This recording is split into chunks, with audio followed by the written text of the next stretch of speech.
तुमसे बात करके ना मैं सब कुछ भूल जाती हूँ। मेरे सारे दुख, सारी परेशानियाँ सब एकदम से गायब हो जाते हैं। हम तुम्हारा हर दुख अपना बना लेंगे, बस एक बार हाँ कह दो। मुझे लगता है कि मैं तुमसे प्यार करने लगी हूँ।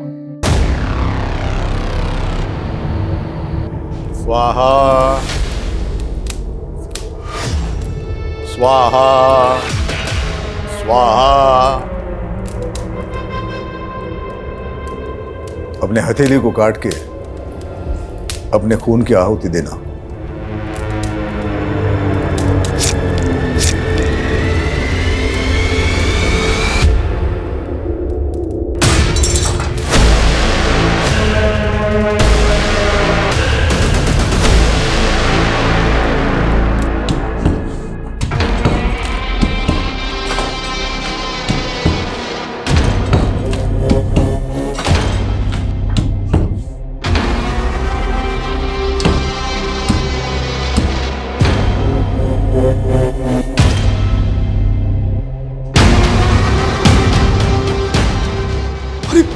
अरे ये क्या है? ये तो कंकाल है। वही तो।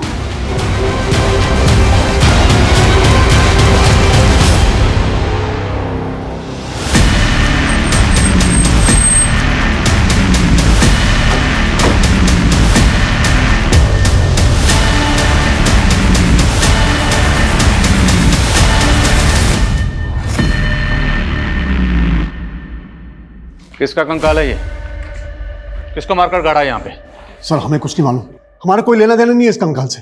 आपके घर की दीवार में कंकाल है और आप कह रहे हैं आपका कोई लेना देना नहीं है? सर हम इस घर में सिर्फ 2.5 साल से ही रह रहे हैं। हमने ये घर बनाया लिया था, क्या पता हमसे पहले रहने वालों ने लाश गाड़ रखी हो यहाँ। हाँ सर, हम तो घर के रेनोवेशन के लिए ये दीवार तोड़ रहे थे। अगर हमने कुछ किया होता तो हम दीवार थोड़ी ना तोड़ते सर। आप दोनों के हाथ में ये चोट कैसे लगी? अपने हथेली को काट के अपने खून की आहुति देना। ये सब उस गुरुजी की उल्टी सीधी हरकतों की वजह से हुआ है। कौन गुरुजी? नवल किशोर शास्त्री। उनके कहने पर ही हमने ये दीवार तोड़ाई थी। अब कंकाल निकला तो भाग गए वो। शर्मा चलो, ये दोनों तो कुछ अजीब ही बात कर रहे हैं। फॉरेंसिक को बुलाओ तो कंकाल निकलवाओ यहाँ से। Okay sir.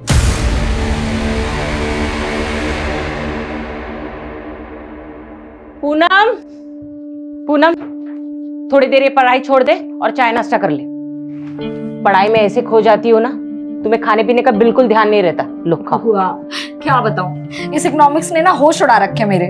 पिछली बार ग्रेड्स कमाए थे ना, तो मैंने ठान लिया था कि इकोनॉमिक्स में तो मुझे टॉप करना है, इसीलिए। तुझ जैसी लगन हो ना, जिंदगी में कोई पीछे रह ही नहीं सकता। लेकिन आज भी तू मुझे बुआ बुआ बोलती है, माँ नहीं बोल सकती। बुआ? कैसी बातें कर रही हो आप, तो माँ से बढ़कर हो। चलो ठीक है, अब से मैं आपको माँ ही कहूंगी। अच्छा चल जल्दी से नाश्ता कर ले, मैं बाजार जाके सब्जी लेकर आती हूँ।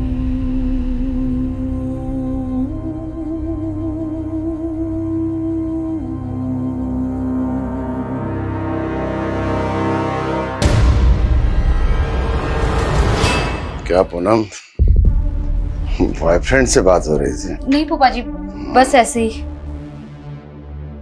क्या है ना कि मैं बहुत फ्रैंक हूँ। तेरी उम्र में लड़कियां जो है ना, वो शादी से पहले ही फूफा जी मेरी मैं क्या ये मेरे साथ जबरदस्ती कर रहे थे। ये फोन पे अपने बॉयफ्रेंड के साथ लगी हुई थी? नहीं बुआ, मैं बस अपनी दोस्त से बात कर रही थी और कुछ नहीं। ये मेरे साथ जबरदस्ती कर रहे थे। अनाथ समझ के उसको पाल पोस के बड़ा किया। तो मेरे और मेरी बीवी के बीच में झगड़ा लगा रहे। मैं आपके रगरग से वाकिफ हूँ। क्या वाकिफ है? इसको तो मैं समझता हूँ। अभी हट हट हट हट हट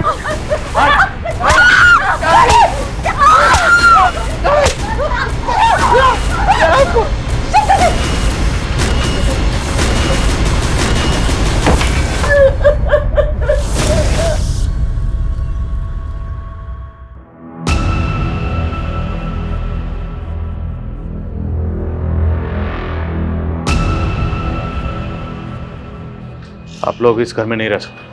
मैं घर सील करना होगा जब तक जांच पूरी नहीं होती। मेरा भाई यही नजदीक में रहता है, हम वहाँ चले जाएंगे। हमसे पूछे भी ना, आप दोनों मुरादाबाद से बाहर मत जाइएगा।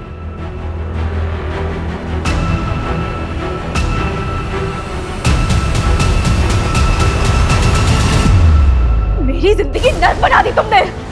अब और नहीं, मैं सब कुछ खत्म कर दूंगी यार। देखिए, मैं एक वास्तु विशेषज्ञ हूं। नीलू के घर की वो दीवार मुझे वास्तु के हिसाब से ठीक नहीं लगी, उचित नहीं थी, इसलिए तुड़वा दी। अब उसमें कंकाल निकल आया, उसमें मेरा क्या दोष है? और इस दीवार को तोड़वाने के लिए जो आप लेबर लेकर गए थे, हमने सुना वो सब आपके चेले थे। बिल्कुल, हमारे चेले थे। नीलू और उसका पति भी आपके भक्त हैं, लेकिन अब वो सारा दोष आप ही पे मर रहे हैं। उनका कहना है कि आप पहले से जानते थे कि दीवार में कंकाल है। हम कैसे जान जाएंगे कि उसमें कंकाल था?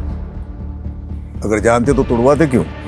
वो तो मुझे दिव्य ज्ञान से आभास हुआ था कि उस दीवार में कुछ अनिष्ट है, और उसी दिव्य ज्ञान से हमें आभास हुआ है कि नीलू के भाई अविनाश की दाढ़ी में तिनका है। आचार्य जी, दाढ़ी को साइड में रखिए, स्पष्ट शब्दों में बताइए क्या कहना चाहते हैं। नीलू का भाई उस दीवार को गिराने का विरोध कर रहा था।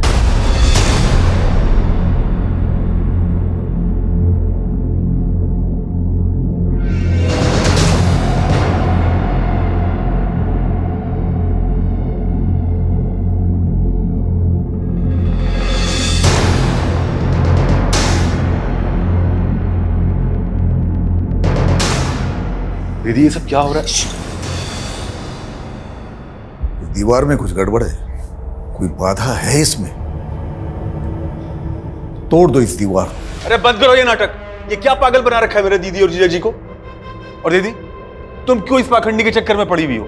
ये तो अपनी दक्षिणा ले जाएगा, और इसके कहने पे तुमने तोड़फोड़ करवा दी ना, तो फालतू के खर्चे में आ जाओगी। ये लो, तुम्हारे भाई को हमारा अपमान करने के लिए बोला यहाँ पर। अरे चुप करिए आप। चुप करो अविनाश। अगर गुरुजी के खिलाफ एक शब्द भी बोला ना तो मुझसे बुरा कोई नहीं होगा। चुप। आपने भी कुछ हम उल्टे सीधे काम नहीं किए। हवन में नीलू और उसके पति को हाथ काटकर खून डालने के लिए कहा। क्या नौटंकी थी वो? नौटंकी नहीं है, पूजा की विधि है। अब बलि तो नहीं चढ़ा सकते, तो सांकेतिक रूप से उस पूजा को संपन्न किया। कोई गुनाह है? और अगर हमें आपके खिलाफ कुछ मिला तो आपके सारे दोष दूर कर दूंगा। हमसे पूछे बिना शहर से बाहर मत जाइए, उचित होगा।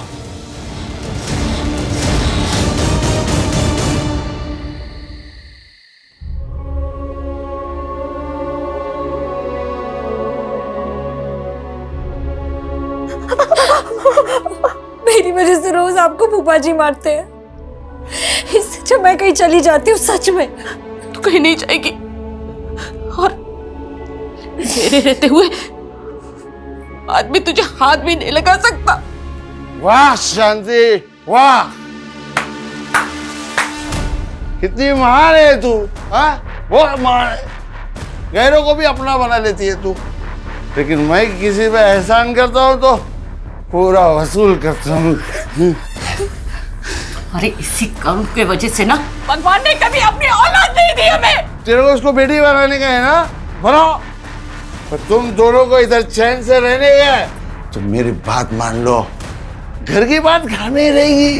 हट हट हट हट। मेरे पास अगर दोबारा इसे हाथ लगाए ना तो मैं तुम्हें अंदर करवा दूंगी। मेरे को अंदर कराएगी तू?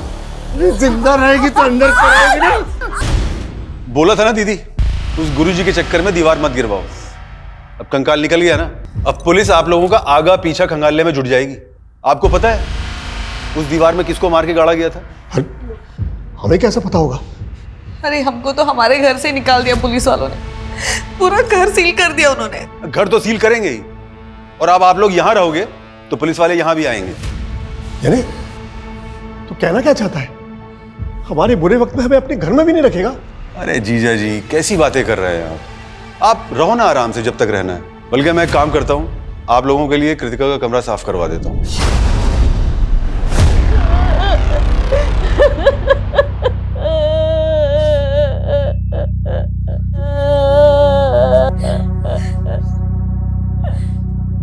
संभालो अपने आप को।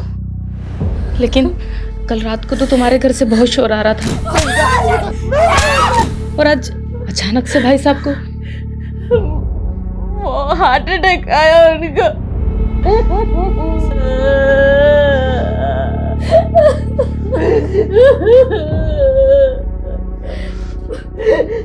पूनम बात कर लिए, वो लोग आधे एक घंटे में डेथ सर्टिफिकेट बना के दे देंगे। चलिए अब अंतिम संस्कार की तैयारी करते हैं।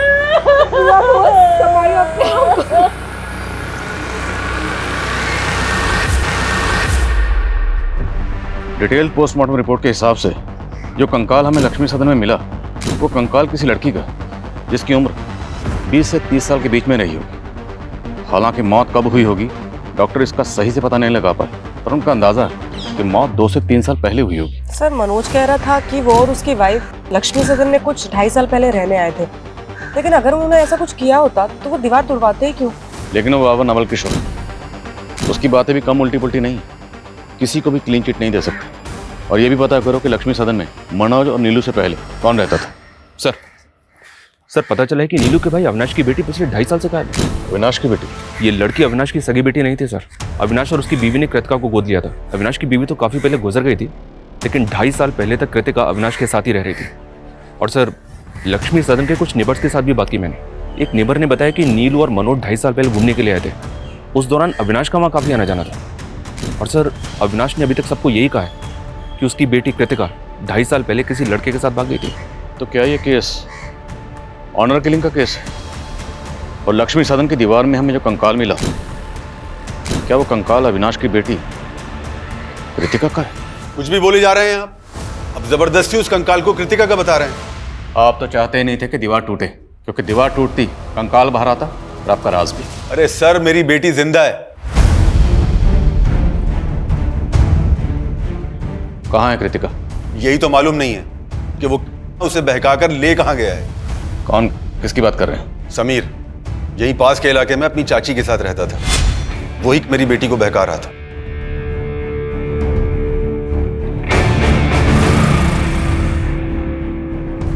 कृतिका मैंने तुझे कितनी बार समझाया है उस लड़के से दूर रहा कर। पर पापा समीर में बुराई क्या है? वो लड़का हमारी बिरादरी का नहीं है। मैं सब में नहीं मानती पापा। उस लड़के ने कृतिका का दिमाग खराब कर रखा था और वही हुआ। एक दिन कृतिका उस लड़के समीर के साथ भाग गई। और आपने पता करने की कोशिश नहीं की कि आखिर आपकी बेटी है कहाँ? मैं उस लड़के की चाची से मिलने गया था, लेकिन उसकी चाची ने भी कुछ नहीं बताया और बदनामी के डर से पुलिस में कंप्लेंट नहीं कर पाया। पुलिस कंप्लेंट इसलिए नहीं की क्योंकि आप कान करके बैठे हुए। उस लड़के के बारे में बताइए जो कृतिका को लेकर भागा। अब हम पता करेंगे कि कृतिका कहाँ है। आंटी जी, जो लिखा होता है उसे टाला तो नहीं जा सकता। आप लोगों को किसी भी तरह की कोई भी परेशानी हो, कुछ भी जरूरत हो, हमसे बोलिएगा, हम हैं अभी।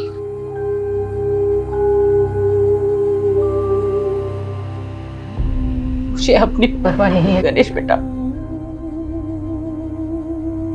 मुझे तो बस पूनम की चिंता हो रही है।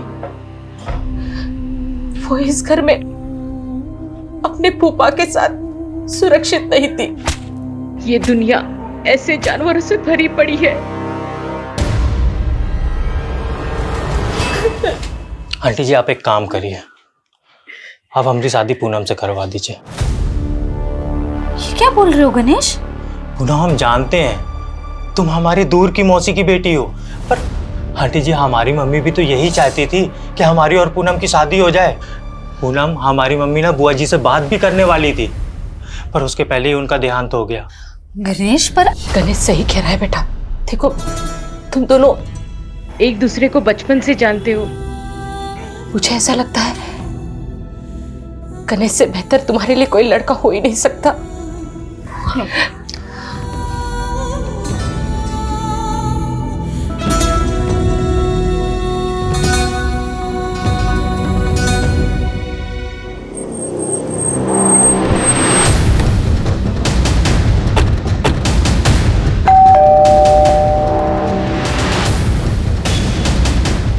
समीर यहीं रहता है? जी, वो मेरा भतीजा था।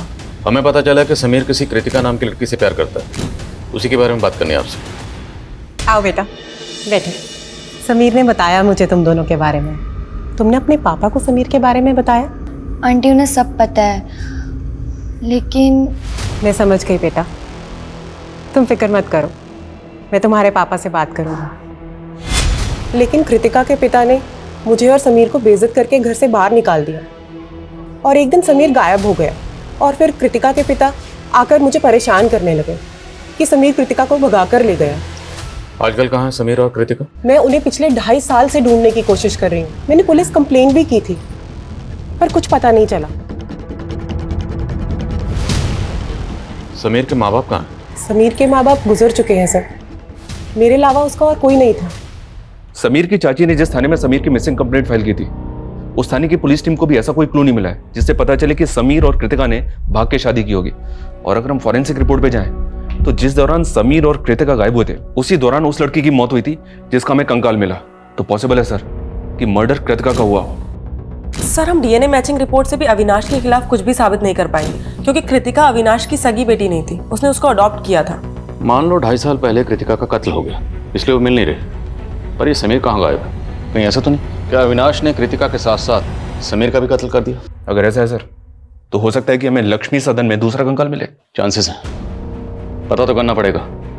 मैं डीसीपी सर से परमिशन निकलवाता हूँ। और पता चला लक्ष्मी सदन में मनोज और नीलू से पहले कौन रहता था? Yes sir. सर रजिस्ट्रार से पता चला है कि 3 साल पहले ये घर राघवेंद्र पांडे के नाम पे था। सर ये इस घर का लास्ट और फर्स्ट ओनर था।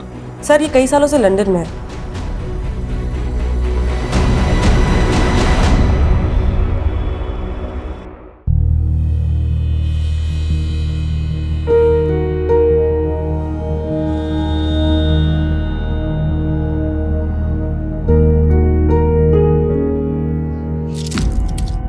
तुमने शराब पी रखी है? अरे वो हमारे दोस्तों ने थोड़ा लिटिल पिला दिया। तुमने मुझे पहले क्यों नहीं बताया कि तुम शराब पीते हो? अरे इसमें बताना क्या है, जमाना पीता है भाई। जमाना पीता हो चलेगा, लेकिन मुझे बिल्कुल पसंद नहीं है। तुम्हें मालूम है ना, इसी की वजह से फूफा जी ने मेरे साथ। अरे तो हमने तुमको बचा लिया ना तुम्हारे फूफा जी से। चलो अब हमारा मूड मत ऑफ करो, आज हमारी फर्स्ट नाइट है भाई। आज क्यों गणेश? तेरी इतनी औकात? गणेश छोड़ो।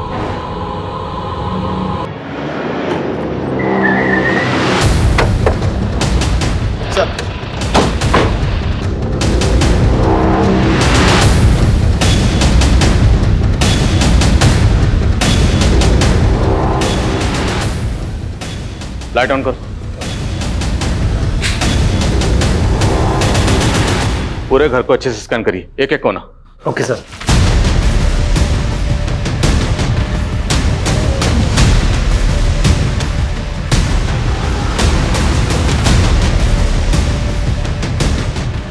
सर कुछ नेबर्स ने बताया 2.5 साल पहले इस घर में एक मेड काम करती थी जो अचानक से गायब हो गई। कौन मेड? सर संजना नाम था हमारी मेड का, लेकिन आप उसके बारे में क्यों पूछ रहे हैं? हमें पता चला है कि आप उसके साथ कुछ अच्छा बर्ताव नहीं करते थे। मेरी जिंदगी नर्क बना दी तुमने। अब और नहीं, मैं सब कुछ खत्म कर दूंगी यार। तकरीबन 2.5 साल पहले उसने मोहल्ले में तमाशा किया था।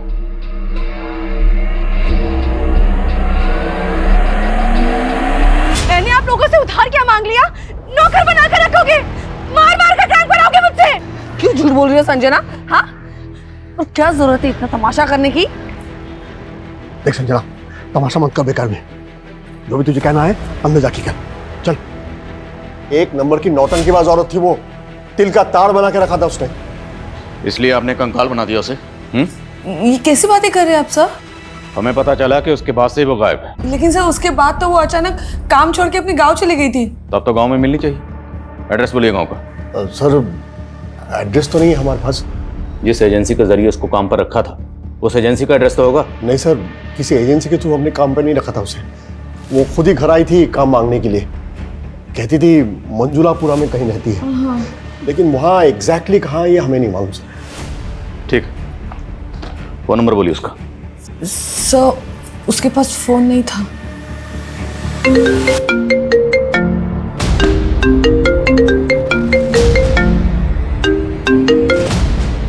हेलो,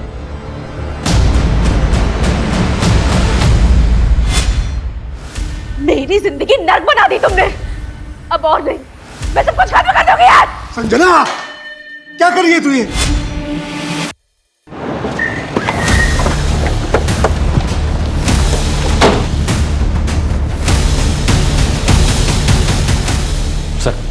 एक डाउट है। ये देखिए, फर्श की ये टाइल्स एक ही कलर डिजाइन की है और ये टाइल्स बाकी टाइल्स के मुकाबले ज्यादा नई लग रही हैं।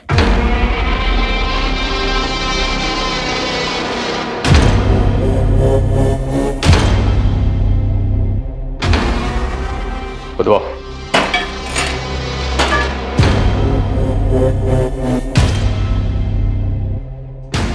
एक मिनट विशाल, मिट्टी हटाओ। सर एक मिनट जल्दी। ये देखिए सर, एक और कंकाल।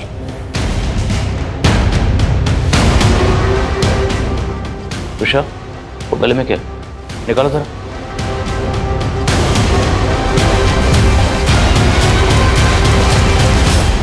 शर्मा, सब जगह खुदवा। पता नहीं और कितने राज दफन है इस लक्ष्मी सदन में।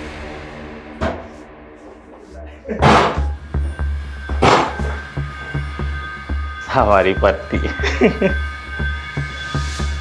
अरे घूर क्या रही हो? है? उनसे शादी करके भी ना हमको जबरदस्ती करनी पड़ती है।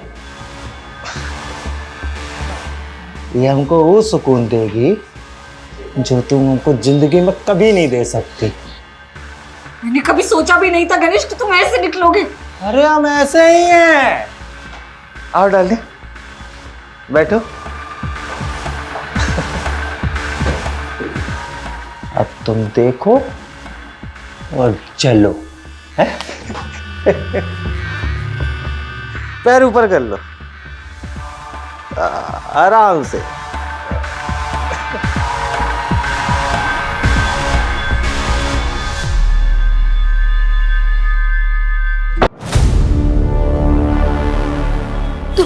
तू रो क्यों रही है?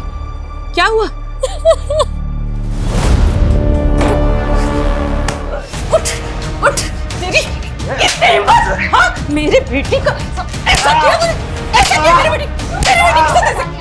बुढ़िया!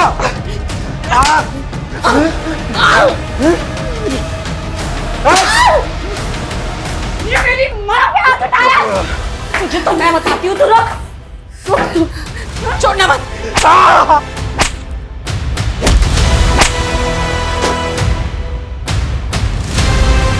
सर, एक कंकाल को एग्जामिन करने के बाद पता चला है कि ये कंकाल 18 ईयर्स एंड अबव किसी लड़के का है सर। क्या? तो डॉक्टर, क्या लड़के की मौत भी उसी दौरान हुई होगी जिस दौरान लड़की की मौत हुई, जिसका कंकाल हमें लक्ष्मी सदन की दीवार में मिला? हो सकता है सर, मैं आपको डिटेल रिपोर्ट जल्दी सेंड करता हूँ। ये चेन हमें कंकाल पे मिली थी। क्या समीर ऐसी चेन पहनता था? मैम, मुझे ठीक से याद नहीं आ रहा है, पर आप ये सब क्यों पूछ रही हैं? देखिए, हमें लगता है कि कृतिका के साथ साथ समीर का भी मर्डर हुआ है।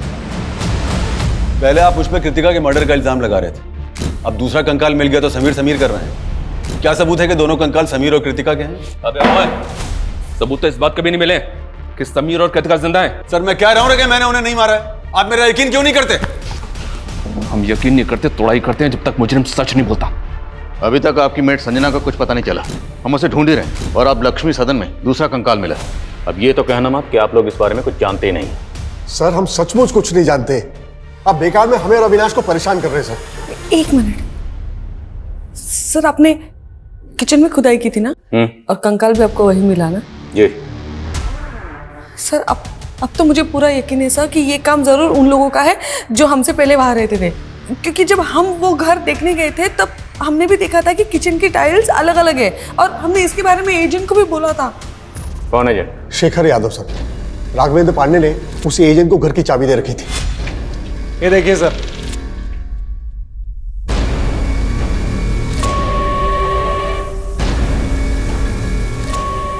आइए सर, एक रूम और है, बहुत खूबसूरत है, आपको दिखाता हूँ। आइए। एक मिनट। क्या हुआ सर? ये फर्श तो बहुत अजीब ढंग से बनी हुई है, ना टाइल्स मैचिंग है ना ठीक से लगे हुई है। अरे सर, बहुत छोटी सी चीज है, डोंट वरी, सब हो जाएगा। हाँ जी। एक मिनट, लेकिन डील फाइनल करने से पहले हमें ओनर से मिलना है। हाँ जी बिल्कुल, पर वो फिलहाल तो लंदन में सर। उनका ये कहना है कि एक बार जैसे ये डील लॉक हो जाती है तो रजिस्ट्रेशन के लिए इंडिया आ जाएंगे। सर, ओनर तो सिर्फ डॉक्यूमेंट साइन करने के लिए आए थे सर, लेकिन उस वक्त लक्ष्मी सदन का करता धरता ये एजेंट शेखर यादव ही था। क्या सर, लक्ष्मी सदन में 2 कंकाल मिले हैं? ओ एजेंट, हमारे साथ ड्रामा मत कर। लक्ष्मी सदन का सौदा तुमने करवाया था ना? सर मैंने करवाया था, पर इस बात को 2-3 साल हो गए हैं। एग्जैक्टली। ये जो मर्डर हुए हैं ना, वो भी 2-3 साल पहले ही हुए। उस घर के पहले मालिक राघवेंद्र पांडे ने जाने से पहले चाबी तेरे हवाले की थी। लक्ष्मी सदन की चाबी 24 घंटे तेरे पास रहती थी, और जहाँ किचन में कंकाल मिला है वहाँ की टाइल्स बदली गई, और मनोज और नीलू ने तुझे इस बारे में बताया भी था। नहीं सर, मुझे इस बारे में कुछ नहीं बताया था। सर हो सकता है ये मनोज और नीलू ने ही टाइल्स बदल दी हो, या हो सकता है ये फर्स्ट ओनर और सेकंड ओनर ने ये सब कांड किए हो। फर्स्ट, सेकंड, थर्ड जितने भी ओनर सबको घसीटेंगे। तो ये बता, लक्ष्मी सदन में किसकी लाश गाड़कर राघवेंद्र पांडे लंदन भागा? सर मुझे क्या मालूम। सर मैं बस इतना बता सकता हूँ कि ये राघवेंद्र पांडे एक अय्याश किस्म का आदमी था। उसने मुझे लंदन जाने से पहले करीब 3.5 साल पहले अपना घर बेचने के लिए कहा था। उसके बाद मैं जब भी उससे जाके मिलता था तो हमेशा नए लड़के लड़कियों के साथ रहता था। उस दौरान ये अकेला रहता था सर। अरे शेखर, कैसा है? मैं अच्छा हूँ सर, आप कैसे हैं? बस बढ़िया, बैठना। नहीं सर, थैंक यू। ड्रिंक? अरे नहीं सर मैं ये कह रहा था, वो एक पार्टी से बात की थी आपके घर के लिए, तो 70 लाख रुपए बोल रहे हो। 85 लाख रुपए से 1 रुपया कम नहीं लूंगा। सर उसके 2 दिन बाद ये मेरे ऑफिस आया और कहने लगा कि लक्ष्मी सदन 70 लाख में भी बिकवा दो। लेकिन सर तब तक वो पार्टी दूसरी डील कर चुकी थी। उसके बाद उसने चाबियां दी और लंदन चला गया, बोला कि जल्द से जल्द बिकवा दूं। बोलो शर्मा। सर, रसोई के दूसरे हिस्से में एक और कंकाल मिला है।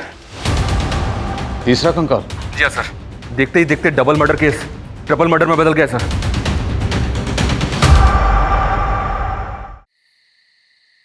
तुमसे बात करके ना मैं सब कुछ भूल जाती हूँ। मेरे सारे दुख, सारी परेशानियाँ सब एकदम से गायब हो जाते हैं।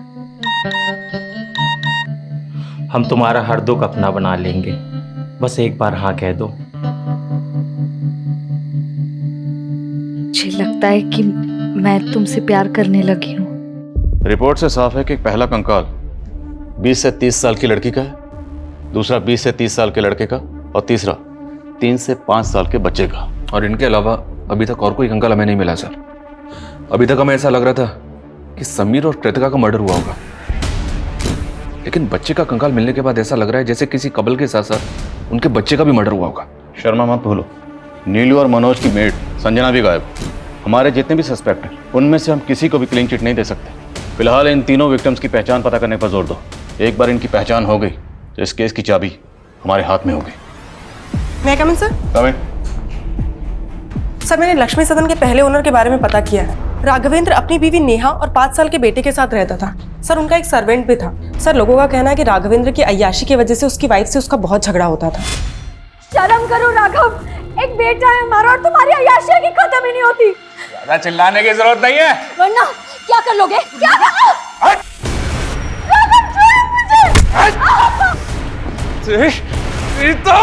साहब ये क्या कर रहे हो? अब तू ज्ञान देगा मुझे, तू ज्ञान देगा मुझे, तू देगा ज्ञान। सर 3.5 साल पहले राघवेंद्र के बीवी, बेटा और नौकर तीनों गायब हो गए। राघवेंद्र ने लोगों से कह दिया कि नौकर गांव चला गया और उसकी बीवी का किसी से एक्स्ट्रा मैरिटल अफेयर था, तो वो अपने बच्चे को लेकर उसके साथ भाग गई। तो क्या ये तीनों कंकाल राघवेंद्र की बीवी, बच्चे और उसके नौकर के भी हो सकते हैं?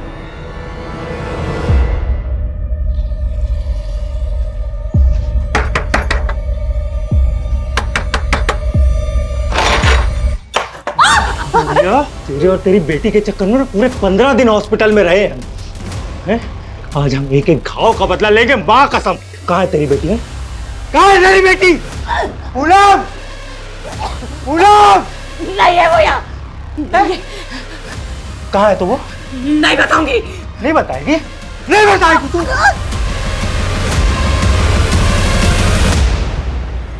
ठीक है राघवेंद्र जी, जरूरत पड़ी तो आपको फिर कॉल करूंगा। Thank you.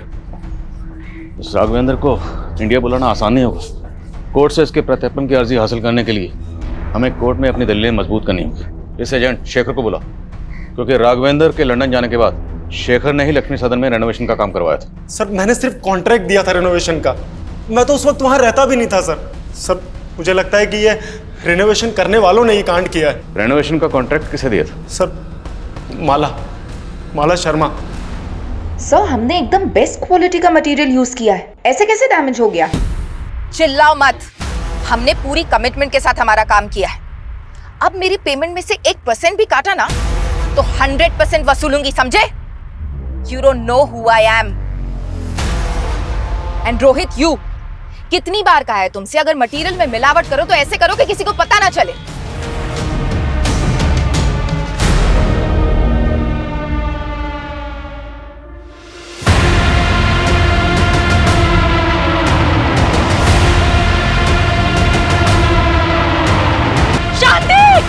मानती हूँ लक्ष्मी सदन के रेनोवेशन का कॉन्ट्रैक्ट मैंने लिया था, लेकिन किसी मर्डर से मेरा कोई लेना देना नहीं है। तो इतना तो मानती है ना कि लक्ष्मी सदन में आपने रेनोवेशन किया था?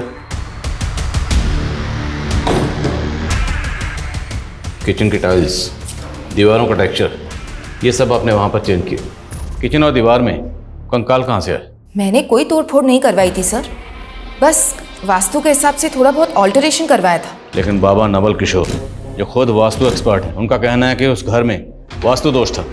नवल किशोर बाबा? आप जानती हैं उसे? जी, उनसे मैं वास्तु की टिप्स लेती हूँ और लक्ष्मी सदन के लिए भी उन्होंने सजेशंस दिए थे। रेनोवेशन के दौरान वहाँ कौन कौन आता था? मेरे वर्कर्स, मिस्त्री, कारपेंटर, पेंटर, उनके ठेकेदार के पास वहाँ की चाबी रहती थी। और बाबा नवल किशोर भी वहाँ विश्वकर्मा पूजा और यज्ञ के लिए आ रहे थे। देखिए, मेरा किसी भी हत्या से कोई लेना देना नहीं है।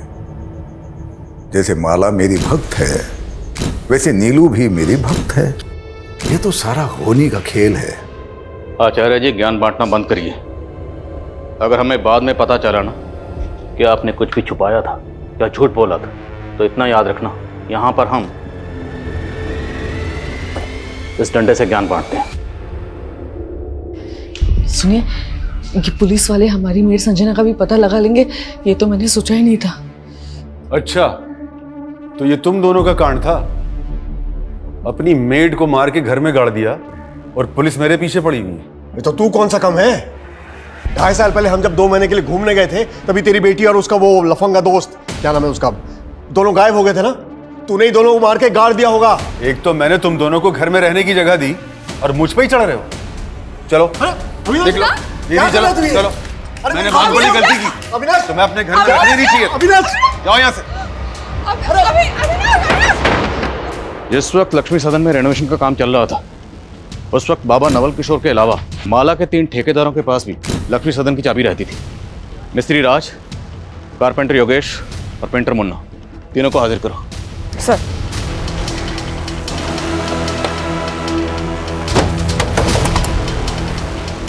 राजमिस्त्री। हाँ मैडम। चल। अरे मैडम क्या हुआ? अरे चल।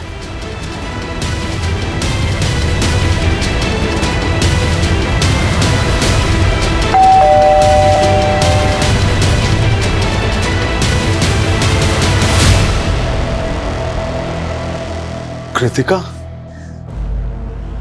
पापा, हमें हमारे दोस्त से पता चला है कि आपको पुलिस बहुत परेशान कर रही है। भले ही हमने आपकी मर्जी के खिलाफ शादी की थी, लेकिन मैं भूल नहीं सकती कि मुझ जैसे अनाथ को आपने पाल पोस के बड़ा किया है। इसीलिए हमने फैसला किया है कि हम पुलिस की गलतफहमी दूर करेंगे। उन कंकालों के बारे में मैं कुछ नहीं जानता। तेरे अलावा माला ने जिस कारपेंटर और पेंटर को ठेका दिया था, वो दोनों गायब। उन दोनों के फोन भी बंद है। अरे साहब, उनसे मेरा कोई वास्ता नहीं है। वो दोनों ना उमरा गांव में रहते हैं साहब, वही कहीं आपको मिल जाएंगे। अविनाश का फोन आया था सर, कृतिका और समीर दोनों जिंदा है। और नीलू और मनोज की जो मेट थी संजना, उसके बारे में कुछ पता चला? जी हाँ सर, उस मोहल्ले की कुछ और काम वालियों से उसके गांव का पता चला है। वो बिहार की रहने वाली है। बिहार पुलिस को अपडेट दिया है मैंने।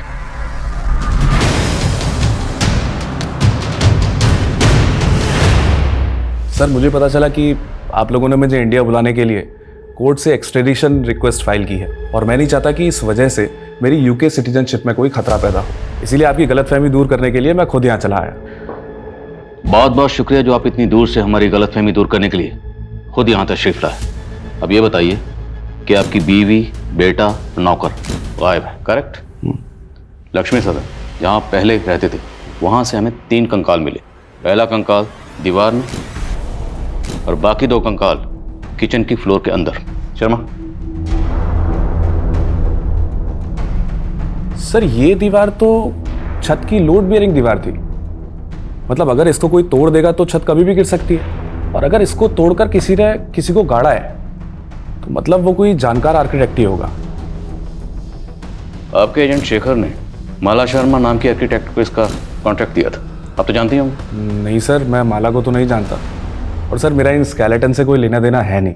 लेकिन आपका अपनी बीवी और बच्चे से तो लेना देना है ना। आपकी बीवी, बच्चा और नौकर कहाँ गए?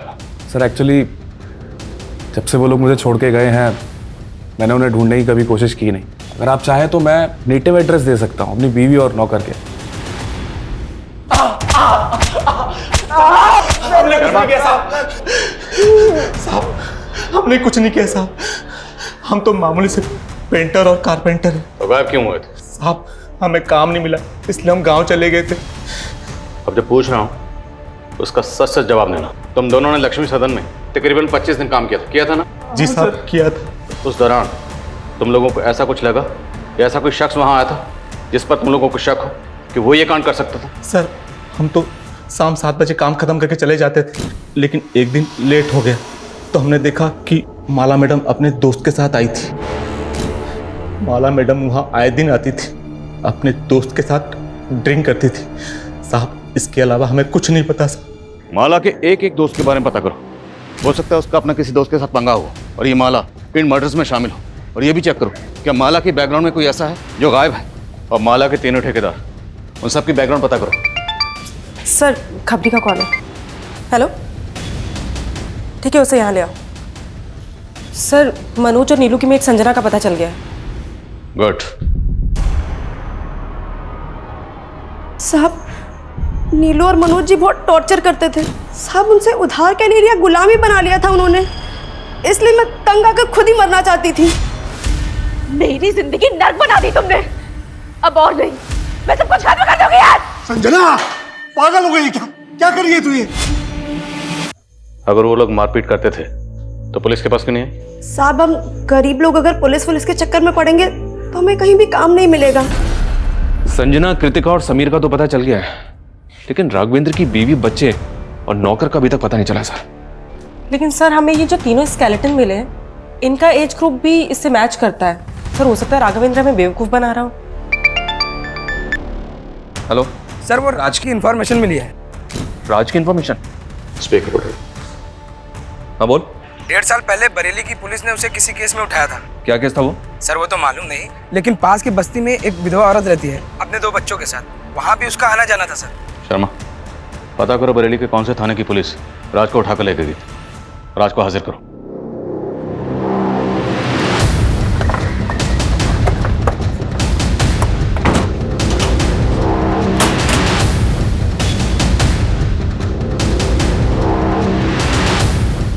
number you are trying to call is currently switched off. Please try again. इस राज का तो फोन भी बंद आ रहा है। एक काम करो, इसका फोन ट्रेस करो, पता करो कि ये कहाँ भाग गया है। सर वो विधवा औरत कौन है जिसके पास राज का आना जाना था? सर ये पास की बस्ती में रहती है। सर मैं नहीं जानती राशिद कहाँ है। और उसका नाम तो राज है ना? सर उसका असली नाम राशिद है, लेकिन सब उसको राजा बोलते हैं। आपका राशिद से क्या रिश्ता था? मैं एक विधवा औरत हूँ, 2 बच्चों की माँ हूँ। कुछ पैसों से मेरी मदद कर देता था और मुझे लगा था कि वो मुझसे शादी करेगा, पर सर उसने तो किसी और से शादी कर लिया। किससे शादी कर? सर कोई थी बदचलन औरत। सर राशिद से शादी करके उसी के भाई से चक्कर चला के भाग गई। जी 1.5 साल पहले एक सुसाइड केस के बारे में पूछताछ करने के लिए हमने राज को तलब किया था। किसके सुसाइड केस के बारे में? उस वक्त हमें एक मर्डर केस लग रहा था। शांति नाम की एक औरत अपने घर में लटकी हुई मिली थी। जब हमने इंक्वायरी की तो पता चला कि शांति की एक मुंह बोली बेटी थी, पूनम। उस वक्त तो पूनम का कुछ पता नहीं चला, लेकिन बाद में पता चला कि पूनम ने गणेश नाम के किसी आदमी से शादी की थी। सर पूनम तो हमको 8 साल पहले ही छोड़ के चली गई थी। हमने सुना तो उसको मारता पीटता था। एक बार तूने शांति को भी मारने की कोशिश की थी। नहीं सर, उस दिन हम पूनम के घर पूनम को वापस लेने के लिए गए थे, पर उसकी बुआ ने हमको बताया ही नहीं कि उनने पूनम को कहाँ भेज दिया है। जब हमने पूनम का सोशल मीडिया खंगाला तो पता चला कि वो वहाँ पर राज से टच में थी। जब हमने राज से पूछताछ की तो उसने बताया कि उसकी और पूनम की शादी हुई थी, लेकिन पूनम राज के भाई शाहिद के साथ भाग गई थी। उसी वक्त इस केस की पोस्टमार्टम रिपोर्ट आ गई, जिससे कंफर्म हो गया कि ये एक सुसाइड ही था, तो हमने केस बंद कर दिया। तो आपको राज के भाई शाहिद और पूनम के बारे में कुछ पता नहीं चला वो कहाँ? जी नहीं, लेकिन हमें ये ज़रूर पता चला कि राज और पूनम का 3-4 साल का एक बेटा था और पूनम उसे भी अपने साथ ले गई थी। मुझे लगता है ये राज ही है जो तीनों कंकालों का रहस्य जानता है।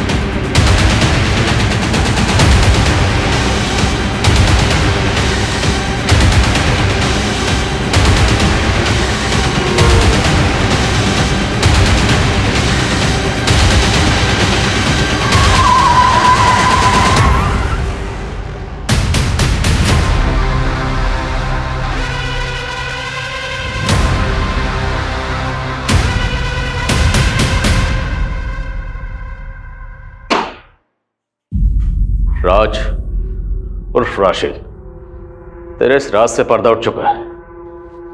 तेरा डीएनए 2 कंकालों से मैच हो चुका है। पहला कंकाल है तेरे भाई शाहिद का, और दूसरा तेरे बेटे का, और तीसरा पूनम का। सोशल मीडिया पर रिक्वेस्ट भेजी थी साहब मैंने उसको, उसने तुरंत एक्सेप्ट कर ली। फिर धीरे धीरे चैटिंग शुरू होने लगी, फिर मैं उसके दिल का राजा बन गया। शादी करने के लिए तैयार हो गए साहब मेरे साथ, लेकिन उसको ये धक्का बर्दाश्त नहीं हुआ था कि मैं राज नहीं राशिद हूँ। कुछ ही दिनों बाद मुझे पता चला कि उसका मेरे भाई शाहिद के साथ चक्कर चल रहा है। मेरे से मन नहीं भरता तेरा, मेरा भाई चाहिए तुझे। राज, मैंने तुम्हारे भाई से थोड़ी सी बात कर ली, इसका मतलब कुछ भी निकालोगे क्या? शर्म आनी चाहिए तुझे राज। अरे 4 साल का बच्चा है तेरा और पूनम का, भाई पे शक कर रहा है। उनको दिखाने के लिए मैंने उनके झूठ पे भरोसा कर लिया साहब, लेकिन अंदर से बदला लेना था ना। और उस टाइम पे मुझे लक्ष्मी सदन का ठेका मिल गया था, और उस दौरान मेरे बेटे का बर्थडे आया। सही मौका मिल गया था मुझे, तो फिर वो लोग यहाँ आए, फिर मैंने बर्थडे का केक काटा। उसके बाद मैंने उनके कोल्ड ड्रिंक में जहर मिला दिया।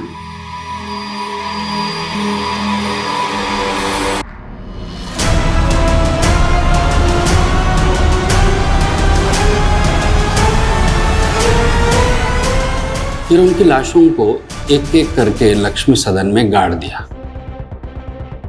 फिर मैं सबको बोला कि मेरी बीवी पूनम और मेरा बेटा शाहिद के साथ कहीं भाग गए हैं। और फिर एक बार मैं एक नए हमसफर की तलाश में जुट गया साहब। नया हमसफर मतलब नया शिकार। शर्मा, आशिक का जनाजा है, जरा धूम से निकलना चाहिए। सर, राघवेंद्र की बीवी, बेटे और नौकर के बारे में पता चल गया। उसका नौकर तो गांव में है, लेकिन सर उसकी बीवी नेहा, सर वो किसी के साथ भागी नहीं है, बल्कि वो दिल्ली में टीचर की नौकरी करके अकेले अपने बेटे की परवरिश कर रही है। That's great. जब कोई औरत रिश्तों में धोखा खाने के बाद अपनी इज्जत, अपनी सेल्फ रिस्पेक्ट और अपने स्वाभिमान की परवाह करते हुए आगे बढ़ती है, पुरानी बातों को पीछे फेंक कर मूव ऑन करती है, तो वही फैसला उसके लिए सही होता। पूनम राशिद को सोशल मीडिया पर मिली, पर राशिद की सच्चाई जाने भी ना उसने आंख बंद करके राशिद पे यकीन किया और उसके फरेब का शिकार हो गई।